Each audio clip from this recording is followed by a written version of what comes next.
Okay, magandang araw sa ating lahat mga kababayan. Saan man panig kayo ng daigdig naron, dito na naman tayo sa another episode ng ating vlogs, Badong Aratiles po. Pag-uusapan natin ngayon, ito po, no, yung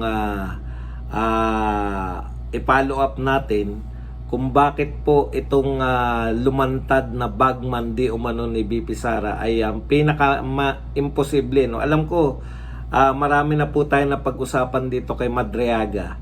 Pero kinakailangan na po natin, siguro last na natin to, maliban na lang kung mayroon pa po silang bagong mga ilalabas, no?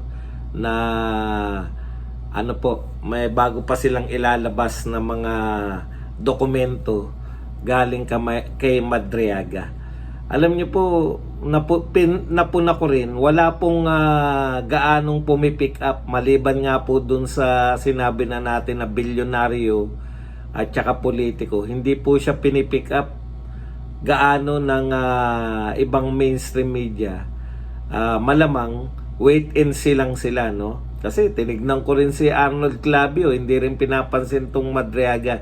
Talagang kumbaga walang mawawala sa kanila, suntok sa buwan. Hindi naman nagpapakilala yung may bata rito kay Madriaga. Wala pa rin pong politiko na kumbaga nagba-back up, nag-iingat na rin, no? Dati pag may mga ganyan, labasan na kagad yung mga young guns, di ba? Napupunan nyo yung mga young guns natin diyan sa House of Representatives.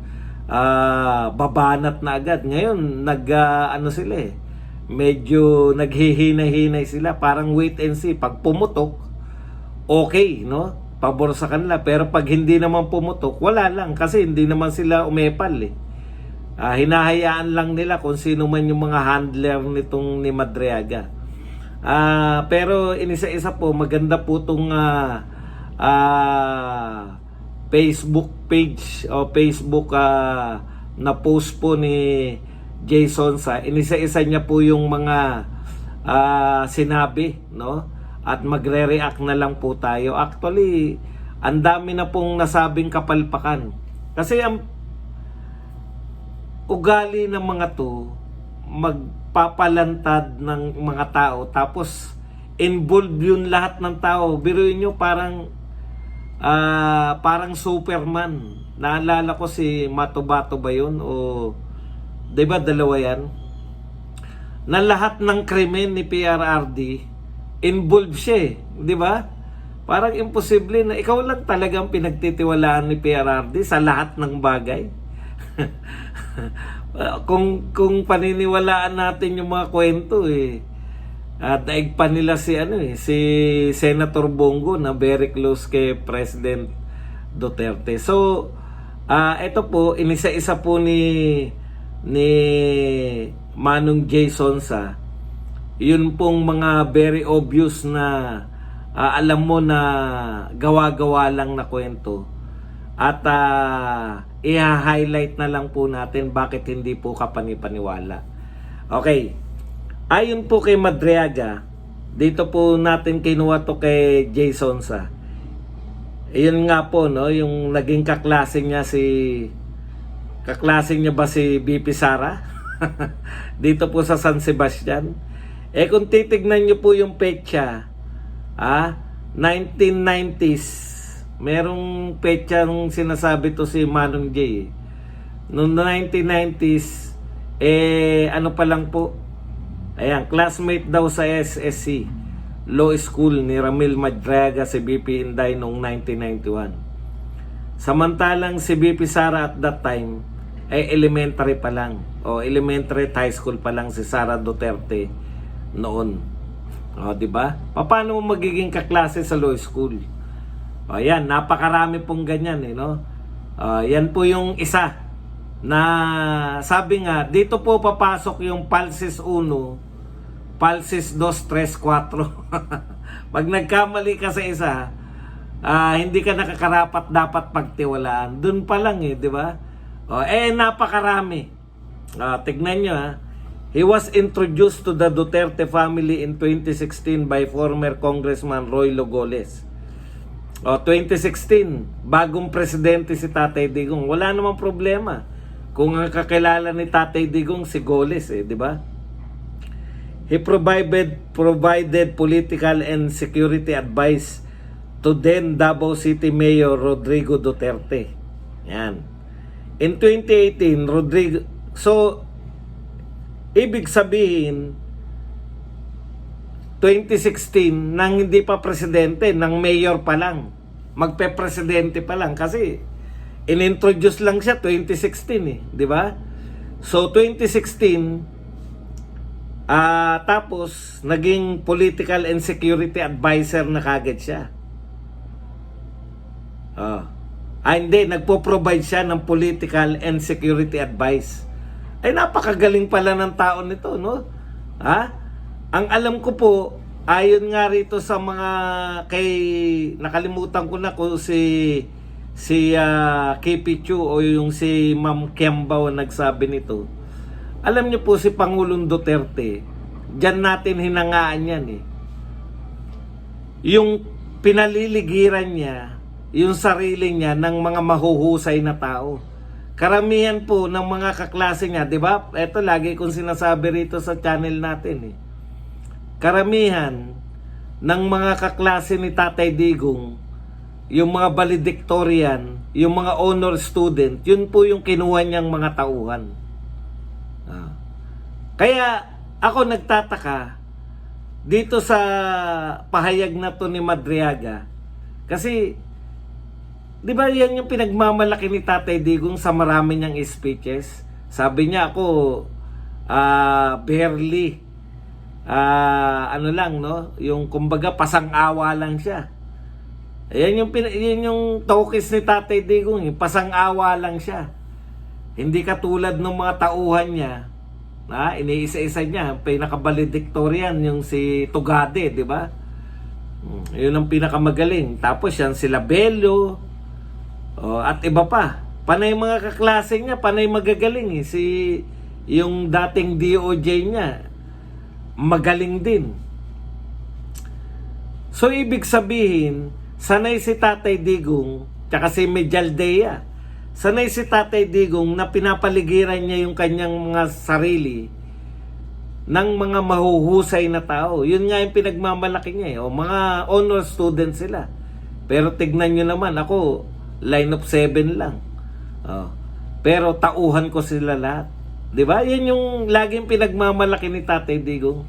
Paano ang aminadong hindi po masasabar, paano mangyayari na kukuha si Tatay Digong ng political and security advice sa isang non-bar passer?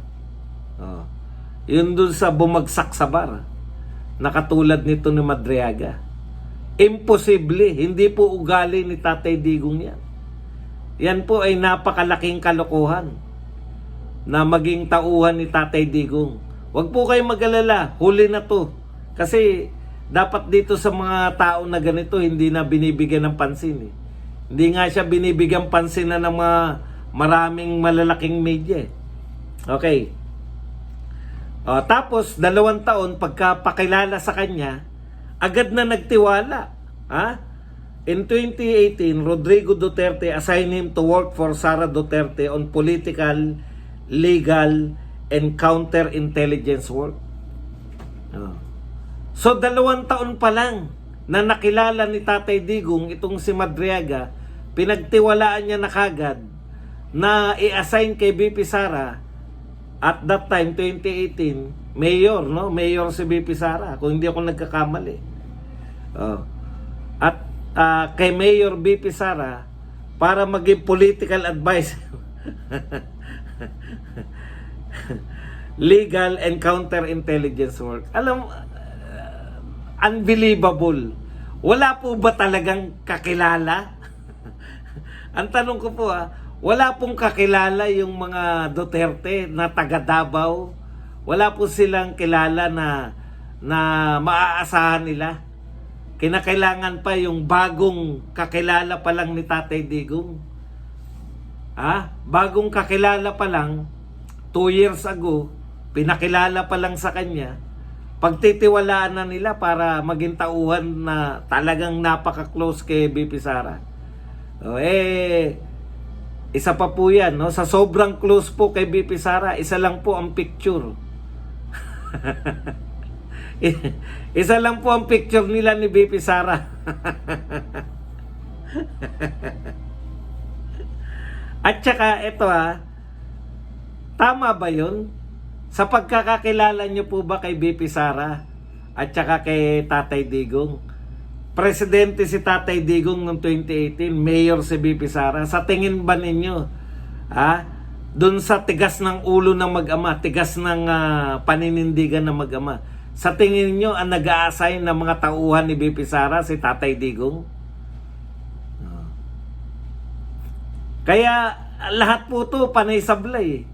Ako hindi ako naniniwala na ang mga nagtatrabaho kay BP Sara ay binibigay pa ni Tatay Digong. May sarili-sarili po sila network. Matalino rin po si BP Sara. Okay. He helped organize EC Pilipinas, Sara Duterte's campaign support group in 2020. Hindi ko po, never heard ko po yung isip na yan. He helped form the Vice Presidential Security and Protection Group after Sara won in May 2022. Nagsalita na po si Colonel La Chica, hindi siya kilala Nagsalita na po si Colonel La Chica di ba? Mga sundalo lang po, professional po ang na-assign bilang BPSPG. Hindi ko po alam kung saan. Kaya biruin nyo, 2 taon pa lang o ilang taon pa lang nila nakilala. Sobrang tiwala na. Ako po hindi. Ang pagkakakilala ko po kay Tatay Digong, kahit nakilala ko siya, presidente pa lang, yung mga tauhan niya po, bibihira po yung mga bago. Karamihan po sa mga trusted niya, mula po kay Medialdea, Togade, si Bello, tsaka yung sino na nga yan, yung pong DOJ secretary, sikat na sikat yan. Mamaya maalala ko yun. Yung DOJ secretary niya, mga kabats niya yan, mga kaklase niya. Bibihira po, hindi po ako maniniwala. Tapos si Bato, tignan nyo naman. Si Bato po, mula po nung siya ay mayor pa lang, chief of police. Tapos, nung naging presidente na si Tatay Digong, ginawa niya ring chief PNP. Ibig sabihin, mga kapatid, talagang si Tatay Digong, hindi po basta-basta siya, no? Nag-a-assign ng mga bagito sa kanyang paningin. Okay. He served as a bagman, delivering cash in duffel bags and vehicles to various locations. Help. Ito ibig sabihin po, the cash sometimes 33 to 35 million per bag, sometimes 80 million in vehicle, once allegedly 1 billion came from POG operators and drug dealers. So meron daw minsan na 1 billion isang sasakyan. 1 billion isang sasakyan. Sinabi po ng mga eksperto sa timbang, sa 1,000 pesos po, 1,000 na 1 billion, 1 tonelada na mahigit. So paano po kakargahin yan sa isang sasakyan? Kaya ang dami pong, sabi ko nga sa inyo, di ba? Sa korte po, patunayan lang na mali yung isa sa mga testimonya mo, durog na lahat ng mga testimonya nito. Ito lahat talos Kaklase niya si Inday, elementary o high school pa lang daw si Inday nung time na naging magkaklase sila sa law. Ngayon ko lang po nabalitaan na pro-mill kid pala si BP Inday.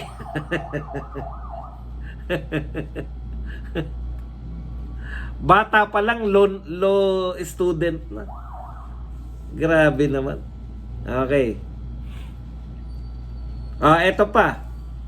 kung pinalalabas niya na mukhang pera si BP Sara Inday, 'di ba? Kasi sabi 2020 nag-organize siya ng Sara Duterte Isip Pilipinas. Tandaan po ninyo, meron po tayong kampanya dahil ayaw nga pong tumakbo ni BP Sara eh. Ayaw niya pong tumakbong presidente. May kampanya nga tayo na Run Sara Run eh. Naalala niyo po yun, yung Run Sara Run? Bakit niyo sasabihin ngayon na si BP Sara gustong-gusto niya ng ay mukhang pera? Saan po ba magkakapera kung talagang gusto mo magnakaw? Bilang Vice President o President? Hindi po hindi po nagtutugma yung mga kwento eh. 'Di ba? Kung talagang magnanakaw po si BP Sara, bakit po siya tatakbo na Vice President? Takot po ba siya kay Marcos kaya hindi siya tumakbo? Alam niyo po ba kung gaano kalayo sila Marcos nung si BP Sara ay unang nilabas siya mga survey niya? Ang layo po ni BP Sara, kaya po unti-unting bumaba yung survey ni BP Sara. Hindi ko po sinabi na hindi na siya number 1 ha. Nung pong napabalita na ayaw niyang tumakbo dahil ang tinakbuhan niya ay mayor ng Davao City. Kaya ang laking usapin nga niyan yung pagbaklas niya sa pagiging mayor ng Davao City. Ang laking tuwa po namin, kala namin tatakbo na siya ng president eh. Kaya hindi po kompleto, may bagman, may mga ibig sabihin 2020 pa lang kung meron ng mga bagman si BP Sara na nagmumula daw di umano ayon kay Madriaga sa mga pogo, sa mga drug money, billion po yan. Putya, di tuwan-tuwa si BP Sara kung totoo yung kwento nyo. At kung totoo po na mukhang pera yan at bilyon pumapasok, bakit po siya tatakbo na Vice President lang? Mayor lang nga eh. Di ba? Ang sabi ni BP Sara, compromise niya sa atin yun. Dahil grabe tayong manawagan na tumakbo na siya, Run Sara Run. Ang compromise niya po sa atin, tatakbo na lang siya bilang Vice President. Yan yung mga pahayag ni BP Sara. Hindi po totoo. Imposible po na ganyan po yung maging attitude ni BP Sara tungkol po dyan sa pagtakbo. Dahil mantakin nyo po, mukhang pera, pinalalabas nyo, mga bagman, may bagman na siya nung tumatakbo pa lang. Di ibig sabihin, mukhang pera na siya noon pa lang. Bakit? Hindi na lang presidente yung tinakbuhan niya, samantalang siya po ang number 1. Number 1 po siya sa lahat ng survey sa pagiging presidente.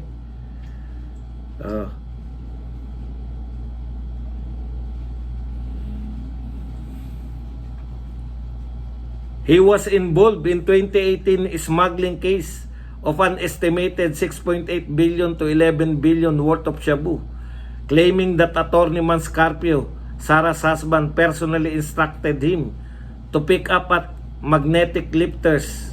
Tignan nyo na. Kasama rin to si Madriaga doon sa nawawalang droga doon sa magnetic lifter. Kasama na siya. Siya na, ang dami niya po, no?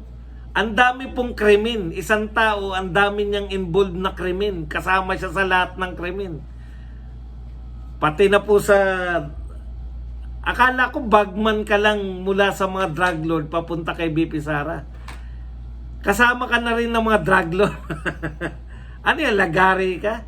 Trabahador ka ni BP Sara at the same time. Nagtatrabaho ka kay BP Sara bilang bagman niya.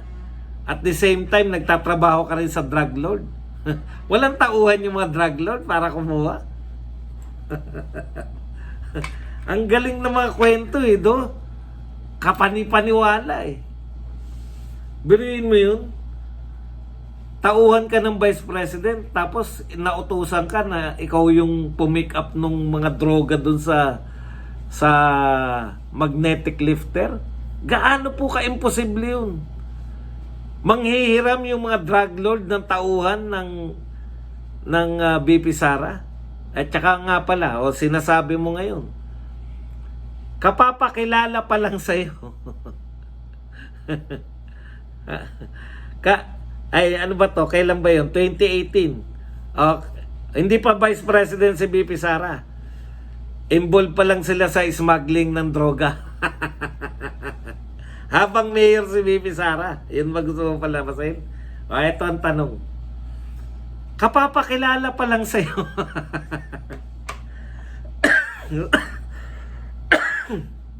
2018 daw siya inassign ni Tatay Digong kay BP Sara. Ayun na lang, ikaduda-duda na yun. Yung kwento na yun. Meron ba naman na si Tatay Digong ang presidente, i-assign niya yung tauhan ng mayor? Wala bang kakayahan si Sara Duterte na magkaroon ng sariling tauhan? Ikalawa, kapapakilala pa lang. Eto, BP Sara, okay yan. Okay ba yan? O sige, pick upin mo yung droga namin. Ngayon, kapapakilala mo pa lang. Palagay mo nang hindi naman pagkakilala. Siguro mga 1 linggo o 1 buwan. O 1 buwan na kitang tauhan. Pick upin mo na yung drogang bilyon-bilyon ng halaga. May tiwala ako. Ibig sabihin, kung may operation na, kung sinasabi mo na involved sa droga si BP Sara, nakakalito na di ba? Bagman ka lang, kumukuha ka lang ng pera. Ngayon, sa kwento mo naman, ikaw naman na mismo yung ano yung sabi niyo? Ay sinabi niya rito. He was involved in 2018 smuggling case. Hindi ka na lang bagman ngayon. Kayo na rin yung tauhan na rin ng drug lord. So, ang kinuha ni BP Sara na tauhan niya bilang mayor, bigay ng tatay niya, sumasideline pa sa mga drug lord. Na ang drug lord, asawa naman ni BP Sara.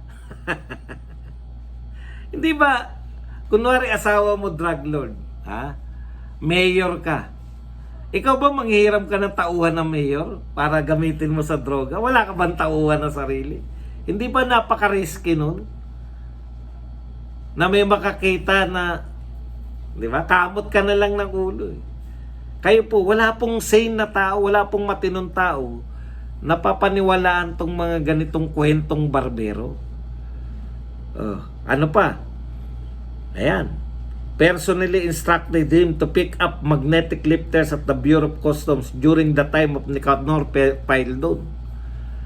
Damay na naman si Paildon. Gusto nilang idein yan Bakit kaya? Sino bang galit na galit kay Paildon?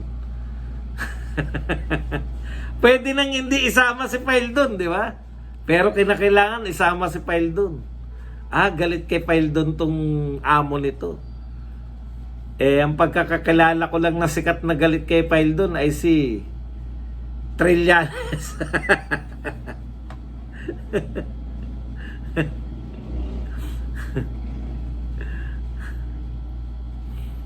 Okay. These are very, very serious allegations. If true, they implicate the current Vice President in money laundering, campaign finance violations, drug trafficking, and corruption at the highest levels of government. Seryoso po to, no? Talagang grabe pong corruption to. Kung yung bintang na to, grabe. So, eto dapat yung mga pasado sa impeachment. But they come from a man currently detained on kidnapping charges with every incentive to fabricate stories that might give him leverage, protection, or deal. Ang problema, galing po itong akusasyon na to mula po sa isang detenido, mula po sa isang person deprived of liberty. Sabi ko nga, hindi ko po minamaliit yung mga PDL, no? Hindi ko po sinasabi na sinungaling sila. Pero the mere fact na PDL ka, person deprived of liberty, Ang question kasi sa mga affidavit are you at liberty? Di ba ganun Ikaw ba ay may kalayaan habang ginagawa mo tong affidavit na to? Wala pong kalayaan yung taong nakakulong. Kaya nga siya nakakulong Meron bang gustong makulong ako? Makulong na tao? Wala Kaya hindi po yan masasabi na ginawa niya yan ng bukal sa kalooban niya.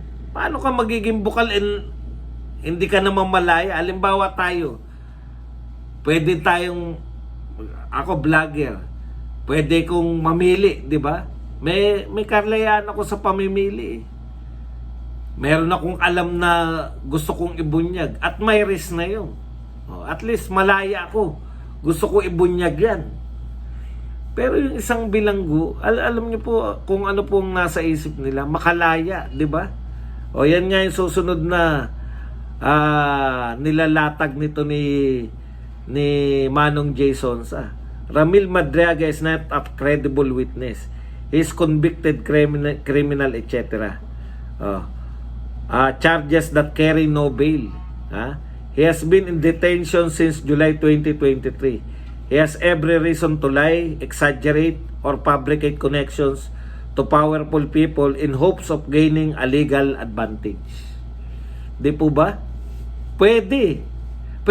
Kaya nga po mahirap po na yan po yung ating gagawin na main source. At siya lang po siya pa lang so far. Ang nagpapatotoo niyan. Maski nga si Arnold Clavio, hindi pa pinatototohanan. Kasi silip ko lang. Wala reaction si Arnold Clavio. Nag-iingat. Pero yung Jesus Palsis kasi, wala nang ingat-ingat yun. Alam mo yung mga taong wala namang mawawala sa amin. Ako, ang tingin ko nga rito bakit kaya nilabas si Madriaga, di ba? Ilang araw na natin pinag-uusapan si Madriaga. Pangalawang araw na ngayon. O pangatlo na yata. Ibig sabihin, natutuwa po yung mga taong involved dito sa flood control na nagkakaroon sila ng pahinga. Until the next flood. Ika nga, di ba? Hanggang sa susunod na baha. Pahinga muna kami. Hanggang sa susunod na baha naman. Pwede, di ba? Pwede yun Yan yung problema natin dito sa mga ganitong uri ng tao. Hindi natin masasabi na bukal sa kalooban nila yung sinasabi nila. At saka, hindi pa yan nako-cross-examine. Di dapat kinuha na ng mga taga-House of Representatives yan.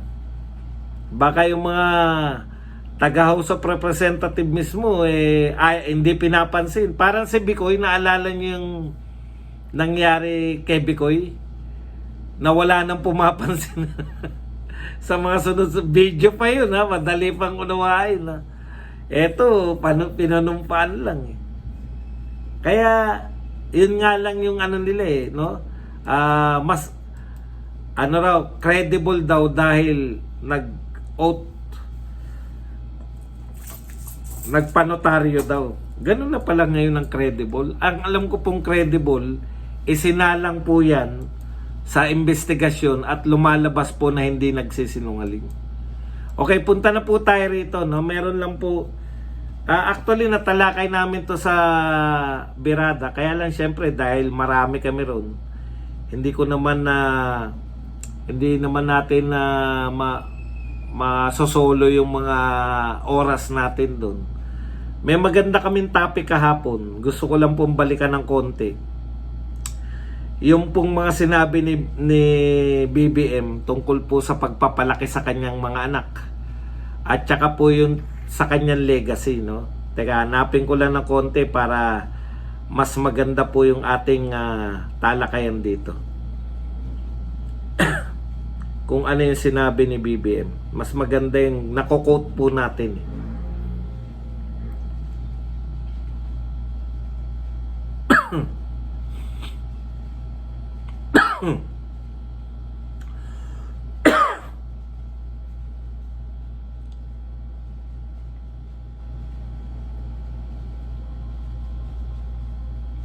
Okay, ito po yung sinabi ni BBM tungkol sa pagpapalaki ng kanyang anak. Maganda yung naging diskusyon namin dito, kaya lang siyempre dahil hindi nga tayo makabanat maigi dahil 5 kami. Bakit ba ayaw naman ito? Ayaw naman magbukas. Ayun, nagbukas din. Ayon po kay Pangulong Marcos sa kanyang pagbabalik bilang vlogger. Pansamantala lang po siya naging reporter eh. Hindi na nga ako magtataka kung maging spokesperson na lang siya ni Auntie Claire eh. Okay. Hindi ko po ulitin lahat dito lang, no. Sabi niya hindi raw siya nagtuturo sa paraan na parang classroom sa kanyang mga anak. Siguro wala naman pong magulang na talagang nagturo ng parang classroom sa kanilang anak. Ito anak, ganito gagawin. Sermon siguro, pero hindi yung parang classroom. Ikalawa, natuto raw siya sa ama niya sa pamamagitan ng pagmamasid sa kilos at estilo nito. Okay, kaya po walang duda eh. Kasi saan po ba na kilala yung ama niya? Guinness Book of World Record. Ayan yung isang bagay na alam natin na sinasabi ni BBM na hindi tayo in denial stage tayo nung kinakampanya natin si BBM. Na kasi dahil nga kay BP Sara, aminado naman dito sa BP Sara, no, marami siya na ipahamak. Kaya nga nagsosorry siya eh. Sa alam niya, kunwari may grupo siya napuntahan si BP Sara na alam niyang bumoto dahil sa kanya, bumoto kay BBM. Halimbawa, yung mga KOJC, di ba? Nag-ano siya riyan, humingi ng paumanhin. Yung mga OFW na binoto si BBM dahil sa kanya. Humingi ng paumanhin. Oy, mahiya ka naman, anong pangalan nito? Ronald Llamas. Pinagbibintangan mo pa na nawawala na raw po yung suporta ng OFW. Dahil may mga nakausap daw sila. Natural, ka-meeting mo yung nakausap. Nagpapatawag sila ng meeting sa OFW sa iba't ibang bansa. Di ba? Natural, yung mga kausap mo, kakampi mo yan eh. Alam nga naman pro Duterte pa rin yan. Pro Duterte yan. Dito lang po sa pagpapalaki, no? Dapat, nung sinasabi ni BBM na idol niya yung tatay niya, dapat na sa atin yun, di ba? Teka muna, idol mo yan, di ba nasa Guinness Book of World Record yan na pinakamaraming ninakaw? ano tawag doon yung dapat caution na sa atin yun, di ba? Na bukang bibig niya, idol niya yung tatay niya. Pero tayo, in denial tayo eh. Ang sinasabi natin sa sarili natin, baka naman totoo naman sila na gusto nilang linisin yung pangalan nila. Kasi talagang winarak sila ng mga dilawan. Warak na warak yung pangalang Marcos. Ang tagal nila bago nakabalik. At hindi po sila. Tama po si Brother Dan doon. Hindi po sila ang dahilan kung bakit sila nakabalik, no? Hindi po nila sana pagtiyagaan, hindi po. Gamit na gamit talaga nila yung Duterte. Gamit na gamit nila yung Duterte. Duterte talaga nagpabalik sa kanila sa Malacanang. Anyways, yung pagiging idol pa lang no? 'Di ba? Nakita niya sa ama niya na ganyan pala, no? Sarap pala ng buhay pagka maraming pera. By example Tama yun. Kaya ka ganyan. Now you know. Ito po sabi, no? Sabi pa niya, nagpahayag din siya ng pag-asa na mga reformang sisimulan niya ay makinabang pa rin ang bansa kahit tapos na ang kanyang termino. Ang wish ni Marcos Jr. na sana daw ipagpatuloy ng masusunod na administrasyon ang mga structural reforms na sinimulan sa ilalim ng kanyang pamumuno. Hindi ko po alam kung na-emphasize namin ito maigi kasi sa dami ng pinagkwentuhan. Gusto ko lang pong i-emphasize to na sana pinaniwalaan mo yung kagustuhan mo na yan. Gusto mo ituloy ng susunod na presidente yung mga pagbabagong ginawa mo. Alam mo, ang wish namin, sana tinuloy mo yung mga ginawa ni Tatay Digong. Wala sana tayong sa kinalalagyan natin ngayon. Wala sana tayong kaguluhan sa politika. Wala sanang malalaking rally. Ang dami sana nating mga foreign direct investment. Ang dami sana nating build projects o mga infrastructure, ano man ang itawag mo, BBM. Talagang, alam nyo, dun pa lang, parang kanina nanonood ako. Yung pag pinagmamalaki mo na winner, sa totoo lang loser ka, no? Yung pinangangalandakan niya, yung pangalan niya, si Tatay Digong, alam natin na kay Tatay Digong yan, yung mga malalaki infrastructure, walang pangalan. Build. Ito po, wala pa nagagawa. Build better more. Build sa build. Pero better at saka mas marami. Build better more. Pero pag tinignan mo, BBM, para ipaalala sa'yo na kanya yan. Ayun, ng kasawiang palad. Ang napapaalala sa atin, walang nagawa. Kasi, ikumpara nyo kay Tatay Digong. Pati nga yung Bukana Bridge. Kader-der talaga. Sana yung wish mo na sundan ka ng mga susunod sa yung presidente, ginawa mo kay Tatay Digong. Kasi, ang ganda na ng formula ni Tatay Digong. Alam niyo po ang pinakamagandang formula ni Tatay Digong? Yung friends to all, enemies to none. Before po to, problema po natin, minana ni Tatay Digong yung problema sa droga, problema sa korupsyon, unti-unti niya po eh.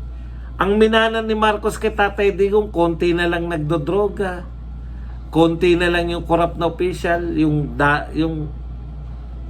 napigilan.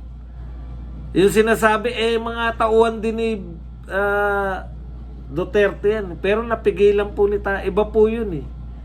Iba yung presidente ka, napigilan mo sila magnakaw.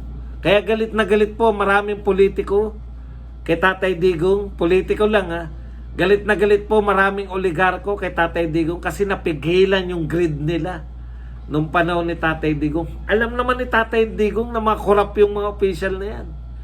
Pero kaya nyo po, may power siya. May power ka bilang presidente. Kaya nga ngayon, nakaw dito, nakaw dun sila. Kasi, anong gagawin natin? Ganun yung attitude ng presidente natin. Kaya anong gagawin ng mga magnanakaw? Putya, libre. Biruin nyo, dumadayo pa yung mga taga-ibang departamento. Ano sabi ni Lebiste? Lahat ng SEC at USEC, meron silang insertion. USEC at USEC na hindi lang po ng DPWH. Lahat ng departamento. Grabe. Ganun po kalala ang ano ngayon. Ngayon, sa sobrang lala, kaya nga Mr. President, kung tinuloy mo lang sana, pakikipagkaibigan sa China, ikaw na rin nagpatunay. Ganda ng Bukana Bridge. Kung tuloy sana yung pakikipagkaibigan mo, dapat nasa kalagitnaan na tayo ngayon ng Mindanao Railways. Dapat sangkatutak pang mga proyekto yung pinapasinayaan mo. Wala eh. Nagbago ka ng landas. Okay. Nakakapanghinayang talaga. Nakakapanghinayang. Kasi wala ka nang gagawin, Mr. President. Susundan mo na lang. Pati tourism, lahat sana, i-improve mo na lang. Mag-introduce ka na lang ng sayo. Halimbawa, food security. Tapos, the rest, itutuloy mo na lang kay Tatay Digong. Pag umunlad naman yung Pilipinas sa time mo, yun po yung legacy nyo. Hindi, gusto ka agad, legacy agad. Laging iniisip, legacy, kaya nga BBM para may legacy siya. Wala po. Wala kayo na ipatayo Okay, at nakakalungkot, kahit po gaano kalaki po yung problema natin, napagtiyagaan po nila na mawala po sa publiko. Hindi po, wala po nagla-live sa ICI. Pumayag po sila pag sinabi po ng iniimbestigahan nila na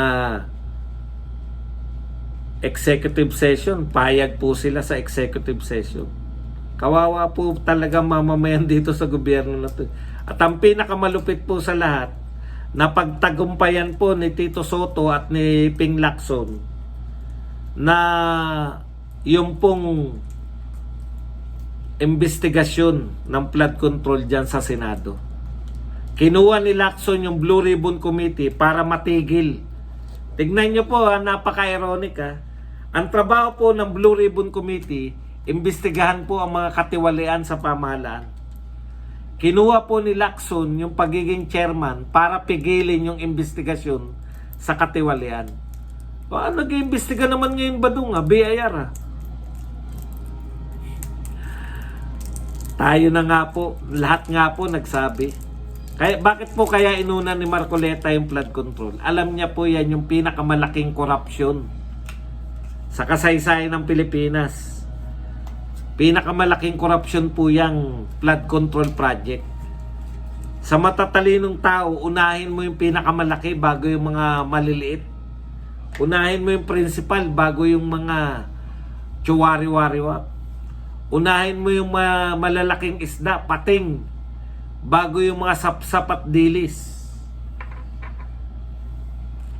Eto po, hindi na po inuna yung sapsapat dilis eh. Totally, tinigil po yung panghuhuli ng isda. Tinigil. Iniisip nila, pagka wala nang nakalive, makakalimutan na ng tao. Hindi po. Dahil kada po uulan, sisingilin namin, hindi lang po yung mga nagnakaw.